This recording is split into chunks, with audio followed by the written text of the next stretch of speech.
Turabashuhuje cyane mu izina rya Yesu abakunzi bacu ba New Mind TV cyangwa New Mind Channel. Ubundi yabanje kuba New Mind TV ariko twahinduye izina, ubu ni New Mind Channel. Twagira ngo rero tubashimire kuntu mukurikirana ijambo ry'Imana kuri YouTube yacu. Twagira ngo nanone twongere tubakire muri aka kanya. Ubushize twaganiriye ku ijambo ry'Imana ryitwa ngo siko bizaba. Ubushize twaganiriye nanone ku rindi jambo ryitwa gutegereza Uwiteka. Uyu munsi rero tugiye kuganira ku ijambo ryitwa gushima Imana. Ndagira ngo rero muri aka kanya dufite tubanze dushima Imana mu isengesho. Data mwiza, mu izina rya Yesu turagushimye kubw'uyu mwanya mwiza uduhaye umugisha wo kumva ijambo ryawe. Turagusabye kugira ngo umuntu wese wumva rino jambo ahabwe umugisha. Abagiye kudukurikirana hirya no hino mu gihugu no hirya yacyo, turasabye kugira ngo ukingure imitima yabo barusheho kwakira rino jambo kandi rikora umurimo kugira ngo barusheho kukwegera no kukumenya. Tubisabye mu izina rya Yesu Kristo umucunguzi wacu. Amen. Ndagira ngo rero tubakire mu mwanya wo kumva ijambo. Dusabe umukozi w'Imana Tabazi Deus adusomere iryo jambo ry'Imana. Turasoma ubutumwa bwiza bwa Luka igice cyaho cya 17 duhereye ku murongo wa 11. Imana ibahe umugisha. Murakoze cyane, reka dusome 11. Umutwe w'amagambo uhari uravuga ngo Yesu akiza ababembe 10. 11. Nuko bari mu nzira bajya i Yerusalemu, anyura hagati y'i Samariya n'i Galilaya. Akigera mu kirorero asanganirwa n'ababembe 10 bahagarara kure. Barataka cyane bati, Mutware Yesu tubabarire. Ababonye arababwira ati, nimugende mwiyereke umutambyi. Bakigenda barakira. Umwe muri bo abonye akize agaruka ahimbaza Imana n'ijwi rirenga, yikubita ku birenge bye aramushima, kandi uwo yari Umusamariya. Yesu aramubaza ati, ntimwakize muri 10? Ba bandi 9 bari he? Nta bandi bagarutse guhimbaza Imana keretse uyu w'umunyamahanga? 19. Kandi aramubwira ati, byuka wigendere, kwizera kwawe kuragukijije. Amen. Ndagira ngo tuganire kuri iri jambo muri uyu mwanya dufite ryitwa gushima Imana. Wavuga ngo gushima, hari ubwo uvuga ngo gushima ni iki? Gushima hari ubwo uganira n'abakristo akakubwira ati, jewe iyo ndirimbye burya mba nshimye Imana. Jewe iyo ngiye mu masengesho yo kwiriza ubusa burya mba nshimye Imana. Ariko gushima nshaka kuvuga ni ukwibuka ubuzima wigeze kubamo butagushimishije, butakunejeje, ukibuka n'Imana yahagukuye. Nicyo nshaka kuvuga. Bano babembe ngo bari 10. 10 n'umubare wuzuye. Iyo ubaze mu mubare abantu 10 ntago ari umubare w'igiharwe, ni umubare wuzuye. Bivuze iki? Imana yaremye umuntu wuzuye, ntago yaremye umuntu igice. Umuntu aruzuye, yuzuye mu gihagararo, yuzuye mu bwenge, yuzuye no mu bitekerezo. Ahubwo abantu bavuga abona umuntu akavuga ngo uriya muntu ntago yuzuye, ariko buriya aba yuzuye, hubwo hari igice kimwe cyagize ikibazo. Ariko Imana irema yaremye umuntu wuzuye mu gihagararo, mu mubiri, mu bwonko, ahantu hose umuntu yamuremye yuzuye. Ikindi yanamushyizemo umutima wo kumenya Imana, imushyiramo n'umutima wo gushima. Ariko ni bakeya akenshi bafata umwanya wo kwibuka aho Imana yabakuye bakayishima. Bano babembe, iyo umuntu yabaga ari umubembe yagiraga umwambaro umuranga. Ikindi yagiraga aho agenewe kuba adashobora kwegera abantu ngo yanduze abandi, umuze w'ibibembe. Kuko ibibembe ni umuze wandura, ni indwara yandura. Ikindi banabambikaga n'inzogera kugira ngo abantu bataza kwibeshya bakahanyura bagahora basakuza bavuga ngo twarabembye twarabembye, hatagira umuntu twegera. Bisa nkaho bari barahawe akato. Hari ubwo umuntu agira ibibazo bikamuha akato, bikatuma ahabwa akato, cyangwa nawe akiheza kubera ikibazo runaka. Hari ubwo ubukene bufata umuntu bukamuheza, hari ubwo indwara ifata umuntu ikamuheza, cyangwa nawe akiheza. Bino bibembe byari umuze uturira mubi, byaranduraga.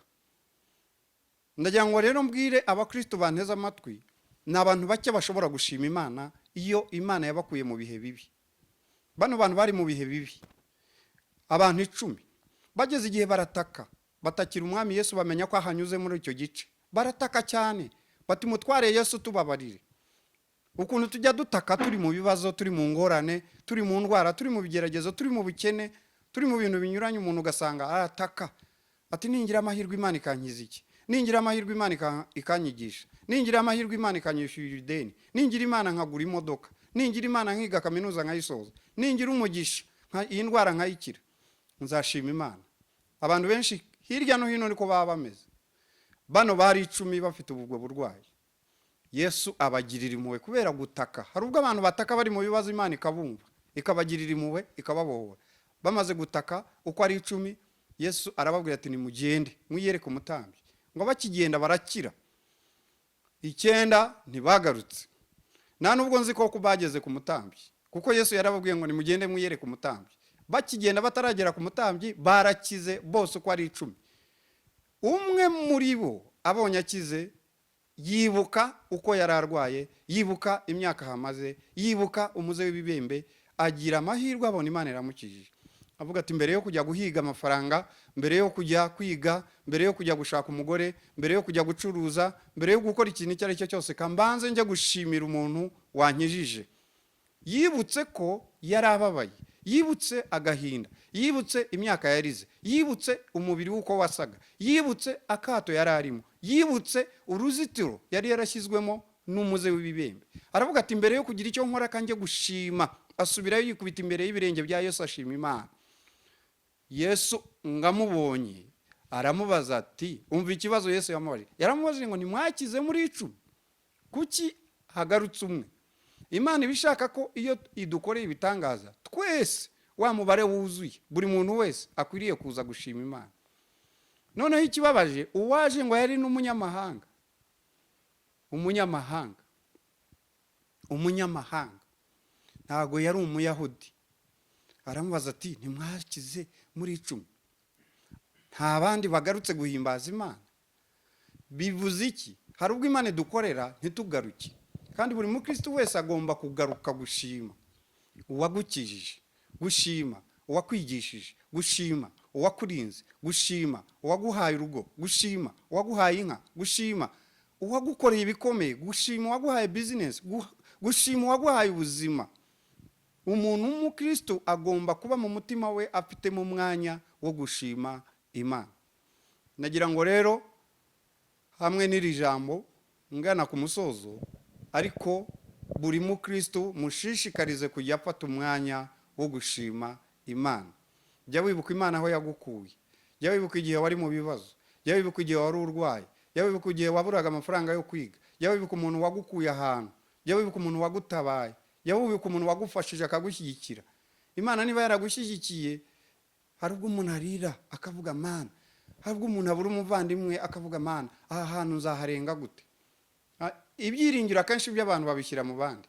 Hari ubwo avuga runaka niwe uzankorera ibi, akaba afite ibyiringiro ko uwo muntu ari we uzamufasha. Ariko nagira ngo mbibutse ko iyo urenze ikigeragezo jya usubira inyuma ushima Imana. Ushima Imana ikurengeje uwo musozi, ushima Imana igukijije indwara, ushima Imana iguhaye umugabo, ushima Imana iguhaye akazi, ushima Imana iguhaye umugore, ushima Imana iguhaye abana, ushima Imana iguhaye amafaranga, ushima Imana iguhaye akazi. Nagira ngo mbakangurire bakristo bavandimwe tujye twibuka gushima Imana. 9 baragiye, hagarutse umwe. Ibyo bintu ushatse wabishyira no mu mibare. Abantu benshi Imana irabakorera, ariko bake nibo bibuka gushima. Bakeya nibo bibuka gushima. Uvuze ngo wavuga ngo n'umwe ku 100. I mean abantu 10 ku 100. Uriya ni n'umwe ku 10. Ushatse wabishyira mu mibare yumvikana. Ubwo niba ari umwe ku 10, mu bantu 100 ni abantu 10, mu bantu 1000 ni abantu 100 bashobora kwibuka gushima Imana. Ku bantu miliyari 8 zituye isi, ushobora gusanga miliyoni 8 zirenga arizo zizi gushima Imana. Ibyo bintu birumvikana mu mibare. Niba ari ku 10, umwe ku 10 niwe wibuka gushima.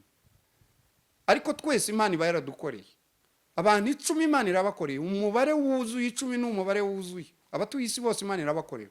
Abanyarwanda bose Imana irabakorera. Abanyafrika bose Imana irabakorera.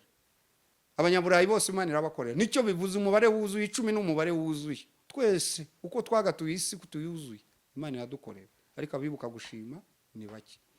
Ngira ngo rero soze shima Imana. Data mu izina rya Yesu, turagushimya cyane kubw'uyu mwanya wo kumva ijambo ryawe. Turagusabye kugira ngo udushishikarize, udutere umwete, utwibutse kugira ngo tujye tugira umwanya wo kugushima, tuguhamiriza imbere y'abantu ibyo wadukoreye. Wadukoreye byinshi. Hari benshi wakijije indwara, hari benshi wishyuriye amadeni, hari benshi warinze urupfu, hari benshi wigishije, hari benshi wahaye ubushobozi bubaka amazu, hari benshi wahaye ubushobozi bagura amamodoka, hari benshi batangiye business, warabafashije, warabashyigikiye, ubakuye mu kwicukiro niko Bibiliya ivuga, mu mukungugu, ku busa, ariko urabashyigikira, ubatera umwete, ubaha ubwenge, ubaha imbaraga, ubaha ubuzima, bashobora kuva mu mibereho mibi bajya mu mibereho myiza. Turagusabye kugira ngo tujye duhora tugushima, tuguhamiriza imbere y'abantu ibyo wadukoreye. Uriya mugabo yaragarutse, agaruka imbere y'ibirenge bya Yesu, amwikubita imbere, aramushima imbere y'iteraniro, avuga ibintu n'ibitangaza Yesu yamukoreye. Turagusabye kugira ngo twibutse dushobore guhagarara imbere y'abantu, tuvuge imirimo n'ibitangaza Yesu yadukoreye. Urakoze kuko uri Imana y'amahoro. Turasenze kandi twizeye kuri kumwe natwe. Umugisha buri muntu wese uzumvira ijambo, kandi ukore ku mutima we kugira ngo umushishikarize agire umwanya wo kugushimira ibyo wamukoreye. Tubisabye mu izina rya Yesu Kristo umucunguzi wacu. Amen. Amen. Imana ibaho umugisha, Imana ibaho amahoro. Turabasabye kugira ngo mujye mukurikirana ijambo ry'Imana kuri New Mind Channel. Musharinge, mukore subscribe, mutega amatwi ijambo ry'Imana, kandi mukwize hose ubutumwa bwiza bw'ubwami bw'Imana. Iyi channel igamije kugira ngo abantu bumve ijambo, bumve ubuhamya, bumve indirimbo, bumve ibiganiro by'iyobokamana. Ikindi mujye mushyiraho na comment, mutubwire uko ubutumwa bwabagezeho. Muhane ubwo butumwa, dukwize ubutumwa bwa Yesu hirya no hino ku isi. Imana ibagirire neza kandi ibahe umugisha mu izina rya Yesu. Amen.